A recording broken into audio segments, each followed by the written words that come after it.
அவர் ரொம்ப அவாய்ட் பண்ணிட்டே இருப்பார். வெளியில் வரமாட்டார்.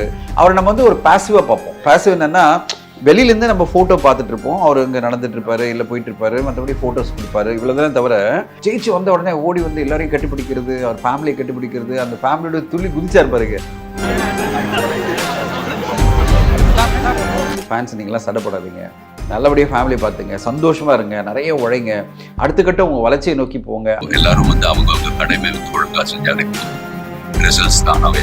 இருடா எப்படிடா இப்படி மனுஷன் வந்து ஒரு திடீர்னு 15 கிலோ 10 கிலோலாம் குறைச்சி அப்படியே, அதாவது ஒரு ஒரு பெரிய சைஸே கட் பண்ண மாதிரி இருக்கு, உடம்புல இருந்து அப்படியே எடுத்த மாதிரி இருக்கு. எனக்கு யாரும் சொல்ல முடியாது நான் என்ன பண்ணணும் அப்படின்னு சொன்னார்.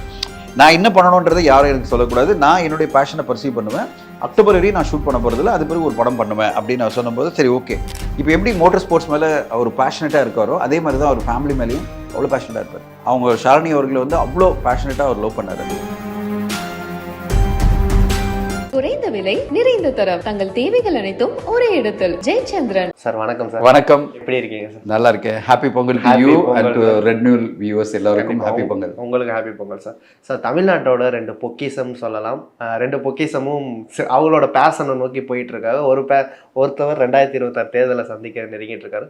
அஜித் சார் 2025 துபாயோட கார் ரேசிங்கில் 3rd ப்ரைஸ் எடுத்து தமிழ்நாட்டுக்கே ஒரு ப்ரைடாக நேற்று எல்லாருமே ஸ்டேட்டஸ் வச்சுட்டு அவரோட லவ்வை கொடுத்துக்கிட்டு இருந்தோம். நீங்கள் எப்படி இருக்கு சார்? தமிழ்நாட்டுக்கு மட்டும் ப்ரைடு இல்லை, இந்தியாவுக்கே ப்ரைடு. இப்போ நீங்கள் எல்லாருமே போஸ்டர் போட்டது என்னன்னா இந்தியாஸ் ப்ரைட் அப்படின்னு சொல்லிட்டு. ஏன்னா இந்த ரேசிங் ஸ்போர்ட்ஸ் இருக்குல்ல, அது எல்லாரும் பார்ட்டிசிபேட் பண்ண முடியாது, ரொம்ப இன்டர்நேஷ்னல் தான். ஏன்னா ரேசிங் ஸ்போர்ட்ஸ்னாலே வெரி எக்ஸ்பென்சிவ். அந்த கார் வாங்குறதே பெரிய எக்ஸ்பென்சிவ், அந்த டீமை வந்து வாங்கணும் அப்படின்னால பெரிய எக்ஸ்பென்சிவ். இன்டர்நேஷ்னல் ஏரியானால, அதுவும் துபாய் மாதிரி ஒரு இன்டர்நேஷ்னல் ஏரியானால வேறு வந்து 150 நாடுகள்லேருந்து எல்லாரும் பார்ட்டிசிபேட் பண்ணுவாங்கள்ல, அங்கே போய் பார்ட்டிசிபேட் பண்ணுறதெல்லாம் அவ்வளோ ஈஸியே கிடையாது. அது வந்து பெரிய காஸ்டான ஒரு விஷயம். ப்ளஸ் வந்து இவ்வளோ பெரிய அணியை வாங்கி நீங்கள் நடத்தணும் அப்படின்னாலே கோடிக்கணக்கில் செலவு பண்ணோம். அப்போது எவ்வளோ பேஷன் இருந்தால் அஜித் சார் வந்து ஒரு அஜித்குமார் ரேசிங்னு ஒரு டீமை ஆரம்பித்து அந்த டீமை இன்டர்நேஷ்னல் எல்லா இடங்களையும் போய் பார்ட்டிசிபேட் பண்ண வைக்கிறாரு. இப்போ துபாயில் வந்து 3வது இடத்த வந்து வேர்ல்டு வைட் வின் பண்ணியிருக்காங்க அவங்க டீம். அடுத்ததாக வந்து ஐரோப்பாவில் போய் பண்ண போகிறாரு, யூரோப்பில் போய் பண்ண போகிறாரு. இப்படி பல நாடுகளில் வந்து அவருக்கு வந்து பண்ணணும். செப்டம்பர் அக்டோபர் வரையும் நான் இது பண்ண போகிறேன் அப்படின்னு சொல்லும்போது நாட் ஜஸ்ட் ஒரு இன்னும் ட்ரைவ் பண்ணுறதுக்காக ட்ரைவ் பண்ணல, அது அடுத்த கட்டம் இந்தியாவுக்கு பெருமை தேடி தரணும் அப்படின்னு அவர் பண்ணது தான் இன்றைக்கி எல்லாரும் கொண்டாடுறது. கமல் சாரில் ஆரம்பித்து நீங்கள் பார்த்தீங்கன்னா உதயநிதி சார்லேருந்து எல்லோருமே, சிவகார்த்திகேயன் அவர் எல்லோரும் கொண்டாடுறாங்கன்னா அவரை. ஆந்திராவில் இருக்கிற பல நடிகர்கள் அவர் வந்து ட்வீட் பண்ணியிருந்தாங்க, விஷ் பண்ணியிருந்தாங்க, Ajith sir your an inspiration now. ஏன்னா இந்த மோட்டர் ஸ்போர்ட்ஸ்ன்றது அவ்வளோ ஈஸி கிடையாது. இந்த ஸ்போர்ட்ஸை நீங்கள் எடுத்துக்கிட்டு இவ்வளோ பெரிய வெற்றி நீங்கள் அடைஞ்சிருக்கீங்க, உங்கள் டீம் மட்டும் இல்லை இந்தியாவே பெருமைப்படுது அப்படின்னு அவர் சொல்லியிருந்தாங்க. அடுத்ததாக எனக்கு ரொம்ப சந்தோஷமாக இருந்ததுன்னு தெரியுமா, இந்த மாதிரி அஜித் சார் நான் பார்த்ததே இல்லை. எஸ், அது ஒரு குழந்தை முகத்தை பார்த்தா நம்ம அவர் ரொம்ப அவாய்ட் பண்ணிட்டே இருப்பார், வெளியில் வரமாட்டார். அவரை நம்ம வந்து ஒரு பாசிவாக பார்ப்போம். பாசிவ் என்னென்னா, வெளியிலேருந்து நம்ம ஃபோட்டோ பார்த்துட்டு இருப்போம், அவர் இங்கே நடந்துட்டு இருப்பாரு, இல்லை போயிட்டு இருப்பாரு, மற்றபடி ஃபோட்டோஸ் கொடுப்பாரு, இவ்வளோதான் தவிர அவருடைய அந்த எனர்ஜெட்டிக்கான ஒரு துள்ளலான ஒரு ஃபீட்பேக் ரெஸ்பான்ஸ் இருக்குல்ல, ஜெயிச்சு வந்த உடனே ஓடி வந்து எல்லாரையும் கட்டிப்பிடிக்கிறது, அவர் ஃபேமிலியை கட்டிப்பிடிக்கிறது, அந்த ஃபேமிலியோட துள்ளி குதிச்சா இருப்பாருங்க. நம்ம வந்து கிரிக்கெட்டில் பார்த்துருப்போம், சில ஸ்போர்ட்ஸில் பார்த்துருப்போம். இந்த டீம் மாதிரி இவங்கள 4 பேரை வச்சுக்கிட்டு இவர் கட்டி பிடிச்சிட்டு குதிக்கிறதும் அவர் துள்ளி குதிக்கிறதும் பார்க்கும்போது அப்பா யூத்ஃபுல்லான ஒரு அஜித் சாரை திரும்பி பார்க்குறோம். அதாவது எனர்ஜெட்டிக்காக, ஜாலியாக, சந்தோஷமாக தன்னுடைய என்னென்ன விஷயத்தில் அவர் பார்ட்டிசிபேட் பண்ணுறாரோ அவ்வளோ எனர்ஜெட்டிக்காக பார்ட்டிசிபேட் பண்ணுறாரு. அடுத்த கட்டமாக அவர் ரொம்ப வருஷம் கழிச்சு ஃபேன்ஸ் எல்லாம் பார்த்து பேசுகிறாரு. இன்டர்வியூ 20 இயர்ஸ்க்கு அப்புறம் ஒரு இன்டர்வியூ கொடுக்குறாரு. அதை விட ஃபேன்ஸ் எல்லாம் பார்த்து இந்த ஃபேன்ஸ் கொடுக்குற எனர்ஜி தான் எனக்கு, அவங்களுக்கு நான் ரொம்ப நன்றி கடன் பட்டிருக்கேன் அப்படின்னு சொல்லிட்டு இந்த ஃபேன்ஸ் எல்லாம் வந்து என்னை வந்து என்கரேஜ் பண்ணுறாங்க அப்படி இப்படின்னு அந்த ஃபேன்ஸ் எல்லாம் வந்து பயங்கரமாக ரெக்கக்னைஸ் பண்ணிட்டாரு. இப்போ என்னன்னா, இனிமேல் அவர் எங்கே போய் மோட்டர் ஸ்போர்ட்ஸ் பண்ணாலும் பெரிய கூட்டமே இருக்கும், ஆயிரக்கணக்கான பேர் அங்கே போய் டிக்கெட் புக் பண்ணிட்டு என்னென்ன மோட்டர் ஸ்பேஸிங் எங்கே வராரு அஜித் சார், நம்ம போய் உட்காந்துடலாம், நம்ம போய் செலிப்ரேட் பண்ணலாம் அப்படின்னு சொல்லிட்டு. ஸோ ஓவராலாகவே இந்த மோட்டர் ஸ்போர்ட்ஸில் ஒரு இன்ட்ரெஸ்ட்டும் கொண்டு வந்துட்டு அதை அடுத்த கட்டமாக அவர் நிறைய இன்டர்வியூ கொடுத்ததில்ல, அந்த இன்டர்வியூ கொடுத்ததெல்லாம் ரொம்ப பிடிச்சிருந்தது. அந்த கமெண்ட்ஸ் எல்லாம் வந்து நீங்கள் நல்லா வாழுங்க, நல்லபடியாக நல்லா உழைங்க, நல்லா உழைச்சி முன்னுக்கு வாங்க, நல்லா படிங்க, உங்கள் குடும்பத்தை பத்திரமா பார்த்துங்க, முக்கியமான விஷயம் வந்து சண்டை போடாதீங்க, வாழ்க்கையில் நிம்மதி ரொம்ப முக்கியம் அப்படின்னு சொல்லிட்டு மக்களுக்கு இவ்வளோ பெரிய ஒரு இடத்துல இருக்கிற ஒரு நடிகர் சொல்லும் போதில் கொஞ்சம் பேராவது மாறுவாங்க. கொஞ்சம் பேராவது சார் ஃபேமிலியை பார்த்துக்க சொல்கிறாருல, சார் வந்து சண்டை போடக்கூடாது சொல்கிறாரு, இதெல்லாம் வந்து கொஞ்சம் பேரை மாற்றல. இல்லைன்னா இந்த சோஷியல் மீடியா ஃபுல்லாகவே வந்து ஒரு நெகட்டிவான ஒரு இடம். பயங்கரமாக வந்து ட்ரோல் பண்ணணும் திட்டணும் அப்படின்னு சொல்லிட்டு ஒரு கூட்டமே இயங்கிட்டு இருக்கும்போது அவங்களுக்கெல்லாம் ஒரு நல்ல செய்தி கொடுக்குறாரு. ஃபேன்ஸ் நீங்களாம் சடப்படாதீங்க, நல்லபடியாக ஃபேமிலி பார்த்துங்க, சந்தோஷமாக இருங்க, நிறைய உழைங்க, அடுத்த கட்டம் உங்கள் வளர்ச்சியை நோக்கி போங்க அப்படிலாம் சொல்லும்போது இதுதான் நான் நிறைய என்னுடைய சோஷியல் மீடியா சொல்லிட்டே இருப்பேன். வாழ்க்கையை வந்து நீ அடுத்த கட்டம் போயிட்டே இருக்கணும், ஒரே இதில் நிற்கக்கூடாது, நெகட்டிவிட்டியே இருக்கக்கூடாது வாழ்க்கையில். எவ்ரிடே மார்னிங்லேருந்து நைட் வரையும் நம்ம பாசிட்டிவாகவே வாழ்க்கையை அணுகணும்.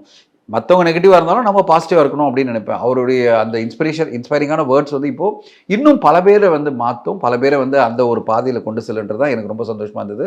அவருடைய வாய்ஸை கேட்கும்போது, அவருடைய இன்டர்வியூ பார்க்கும்போது, மனுஷன் இஸ் பேக், ஒரு எனர்ஜிக்காக வந்துட்டாரு அப்படின்னு ரொம்ப சந்தோஷமாக இருக்கு. சார் அஜித் சாரோட டெடிக்கேஷனை பற்றி இங்கே பேசி ஆகணும்னு நினைக்கிறேன். ஏன்னா ஒரு நியர் 15 ஏஜ், 50 வயசு ஆக போகுது அவருக்கு, 50 தாண்டிட்டாரு. அப்படி இருக்கும்போது அவரோட உடம்பு இருக்கட்டும், ஃபிட்னஸாக இருக்கட்டும், இப்போ புது அஜித்தை பார்க்குற மாதிரியே இருக்குல்ல சார். அந்த வெயிட் லாஸ், ரொம்ப வெயிட் லாஸ் பண்ணியிருக்காரு லாஸ்ட் 2 months. எப்படி சார் அதை பார்க்க? பயங்கர இன்ஸ்பைரிங்காக இருக்குது. இன்ஃபேக்ட் பயமாக இருக்குது. என்னடா எப்படிடா இப்படி மனுஷன் வந்து ஒரு திடீர்னு 15 கிலோ 10 கிலோலாம் குறைச்சி அப்படியே அதாவது ஒரு பெரிய சைஸே கட் பண்ண மாதிரி இருக்குது, உடம்புலேருந்து அப்படியே எடுத்த மாதிரி இருக்குது. ஏன்னா ஒரு 6 மாதம் முன்னாடி பார்த்த ஃபோட்டோக்கும் இப்போ பார்த்த ஃபோட்டோக்கும் சம்மந்தமே இல்லை.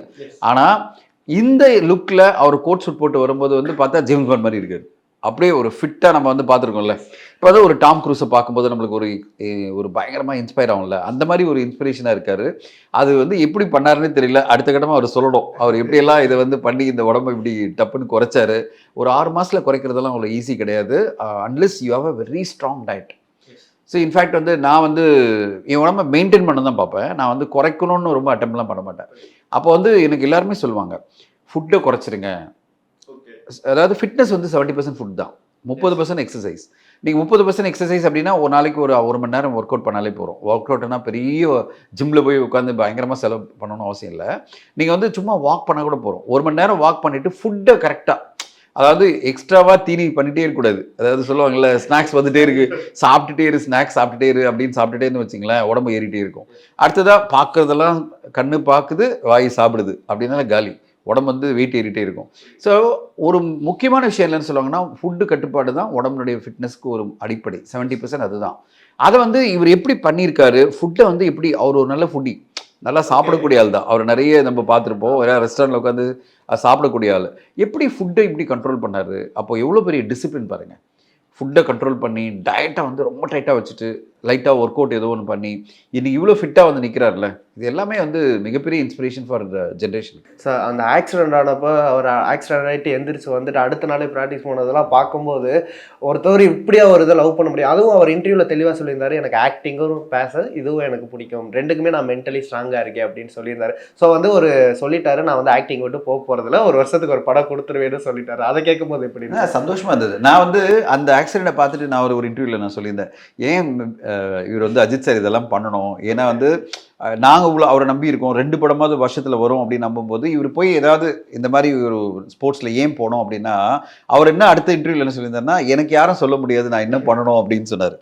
நான் என்ன பண்ணணுன்றதை யாரும் எனக்கு சொல்லக்கூடாது, நான் என்னுடைய பேஷனை பர்சீவ் பண்ணுவேன், அக்டோபர் வரையும் நான் ஷூட் பண்ண போகிறதில்ல, அது பிறகு ஒரு படம் பண்ணுவேன் அப்படின்னு நான் சொன்னபோது சரி ஓகே, அவருடைய பேஷனில் அவர் தெளிவாக இருக்காருன்னு. ஆனால் அடுத்த கட்டமாக ஒரு நோட்டீஸ் வந்தது, அதாவது எல்லா இதுலேயும் அவர் பார்ட்டிசிபேட் பண்ண போகிறதில்ல, அவரோட டீம் பார்ட்டிசிபேட் பண்ணுவாங்க, சில ஸ்போர்ட்ஸில் அவர் பார்ட்டிசிபேட் பண்ணுவார் அப்படின்னு சொல்லிட்டு அவங்க ஒரு நோட்டீஸே கொடுத்துருந்தாங்க. அப்போ எனக்கு ஒரு ரிலீஃப் வந்தது, பரவாயில்ல நம்ம சொன்னது ஏதோ ஒன்று நிறைய பண்ண வேணாம் சார், நீங்கள் வந்து இந்த மாதிரி ஒரு ஹை ஸ்பீட் மோட்டர் ஸ்போர்ட்ஸில் நீங்கள் இவ்வளோ பார்ட்டிசிபேட் பண்ணணும்னு அவசியம் இல்லை, நீங்கள் வந்து ஓனராக இருந்துட்டு நிறைய மோட்டிவேட் பண்ணலாம், மென்டராக இருக்கலாம் அப்படின்னு சொன்னதை வந்து ஏதோ வகையில் இப்போ திடீர்னு அவர் வந்து அந்த மாதிரி ஒரு முடிவு எடுத்துட்டு சில ஸ்போர்ட்ஸில் நான் பார்ட்டிசிபேட் பண்ணுவேன், எல்லாமே கிடையாது அப்படின்னும் போது அப்பா ஒரு ரிலீஃப் வந்திருக்கு. இப்போ அடுத்ததான் அவருடைய அந்த ஒரு இதில் பார்த்தீங்கன்னா, அது சொல்லி முடித்த 2வது நாளே அவரோட அணியை ஜெயிக்குது. அப்போ நம்மளுக்கு ஒரு சந்தோஷம் என்னென்னா, எல்லாமே அவருடைய நினைச்சபடி, அவர் என்னென்ன நினைச்சாரோ அதுபடி அவர் போயிட்டே இருக்காரு, அந்த சக்ஸஸ் வந்துட்டே இருக்குது, அவருக்கு நம்முடைய வாழ்த்துக்கள். சார் கண்டிப்பாக அஜித் சாரோட அந்த லவ்வை பற்றி பேசி ஆகணும்னு நினைக்கிறேன்.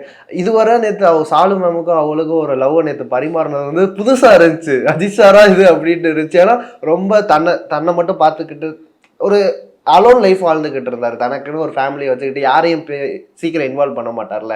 ஆனால் அவங்க லவ் நேற்று அந்த பப்ளிக்கில் பரிமாணம், குழந்தைய கூட்டிகிட்டு போய் அந்த இந்தியா கூடிய தூக்குனது, அது பார்க்கவே ஒரு மாதிரி பிரம்மாண்டமாக இருந்துச்சு. ரொம்ப ஸ்ட்ராங்கான ஃபேமிலி மேன். நீங்கள் பார்த்தீங்கன்னா இந்த 24 வருஷம் கிட்டத்தட்ட அவர் கல்யாணமாக 23-24 வருஷம் ஆகுது. அந்த 24 வருஷத்தில் நீங்கள் பார்த்தீங்கன்னா அவர் ரொம்ப ஃபேமிலி மேன், ஃபேமிலியோட தான் எங்கேனாலும் போவார். நான் வந்து அவருடைய மேரேஜ் அட்டன் பண்ணியிருக்கேன். ஏன்னா நான் 2000 அந்த வருஷத்தில் பார்த்தீங்கன்னா நாங்கள் அலைப்பாயுதை படம் வந்து ஷாலினி மேம் பண்ணியிருந்தாங்க. அப்போ வந்து நாங்கள் மியூசிக் ரைட்ஸ் நான் நான் தான் இன்வால்வ் பண்ணி ப்ரொமோஷனில் அவங்களை கூட்டு போயிருந்தேன்.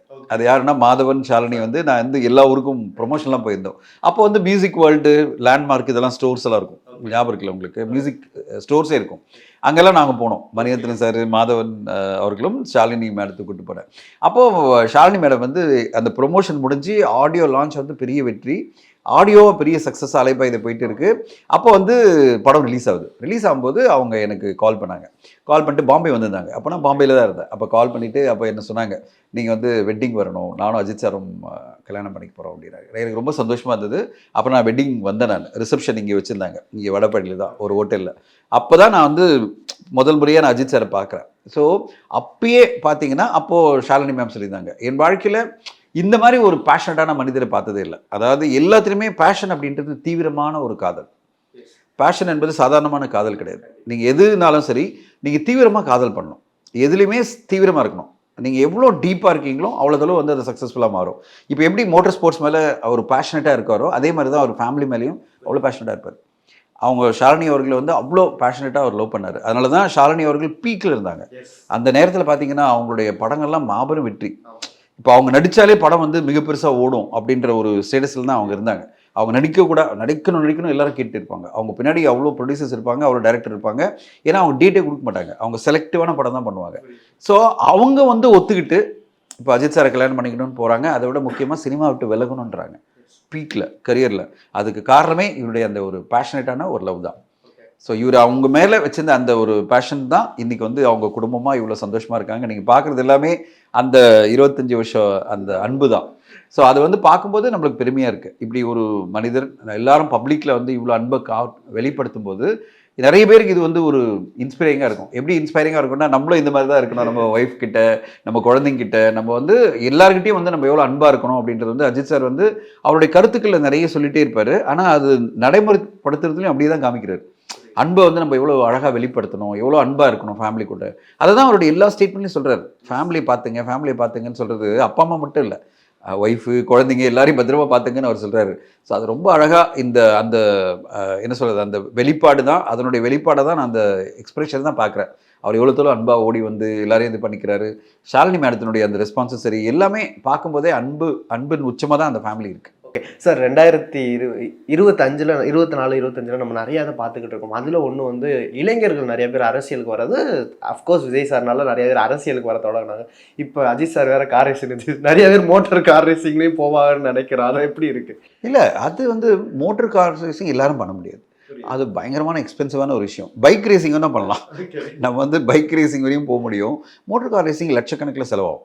நீங்கள் அவ்வளோ ஈஸியாக வந்து ஒரு ஃபஸ்ட்டு அது மாதிரி ஒரு ரேசிங் காரை வாங்கணும், அதை வந்து கொண்டு போகிறதுக்கு வந்து என்ட்ரிக்கே இவ்வளோ காஸ்ட் இருக்குது. அவ்வளோ ஈஸி கிடையாது.